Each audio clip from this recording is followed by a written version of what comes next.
અમુક વાર છે ને મને થઈ જાય કે હું હેલ્ધી ખાઉં, કારણ કે અમુક વાર જ એવી આત્મા આવે છે. તો આપણે જ્યારે એવું ફીલ થાય કે આપણે હેલ્ધી ખાવું જોઈએ ત્યારે હેલ્ધી બનાવીને ખાઈ લેવાનું.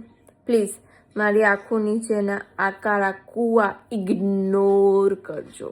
તો ચાલો હું તમને બતાવું કે હું રાતના 10 વાગે શું હેલ્ધી બનાવવાની કોશિશ કરી રહી છું. કોશિશ નથી એટલે હું હેલ્ધી ખાઉં છું, બટ જ્યારે અમુક વાર મારી આત્મા અંદરની એવી જાગે છે ત્યારે લેટ્સ મેક ઇટ. તો સૌથી પહેલાં આપણે લઈ લીધી છે અડધાની અડધી ખાધેલી કાકડી, જેને આપણે છિલકા ઉતારીને ફટ દઈને ઝીણી ઝીણી કાપી નાખશું. જેવી રીતે મેં કાપી છે એવી જ રીતે તમે લોકો કાપવાનું ટ્રાય કરી શકો છો. અને કાકડી કાપતા કાપતા તારક મહેતા તો બને જ છે. મેં આમાં કાપ્યું નાખ્યું છે, ડુંગળી નાખી છે, અડધી ટમેટાં નાખ્યા છે, કાકડી છે, લેટ્યુસ છે, બધું મિક્સ કર્યું. એમાં થોડુંક મીઠું નાખ્યું એન્ડ બ્લેક પેપર ક્રશ કરીને નાખ્યું છે.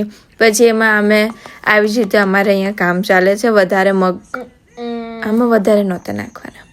એટલે આવી રીતે અમે વધારે બનાવીને આવી રીતે સ્ટોર કરીને રાખી દઈએ. ભૂખ લાગે મન થાય ત્યારે તમે ખાઈ લઈએ છીએ.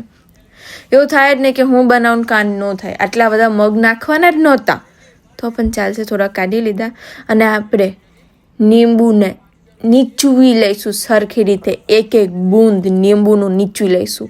આવી જ રીતે મારું પણ મન થાય કે અમુક લોકોને નીચવી નાખું, જે મારી સામે આવે છે અને બોલે છે, કિચેર કિચેર કરે છે. એની જ સાથે આપણી મગ ચાટ તૈયાર થઈ ગઈ છે. ખબર નહીં હું અલગ અલગ આવા નામ આપું છું કે આ પહેલેથી વસ્તુ છે જ, I don't know.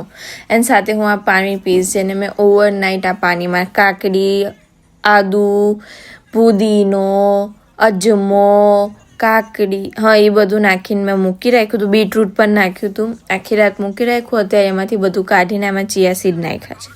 Tarak Mehta તો જોવું જ પડે, એના વગર તો એમ થાય છે કે આમ ગળાની નીચે જ ના ઉતરે ખાવાનું.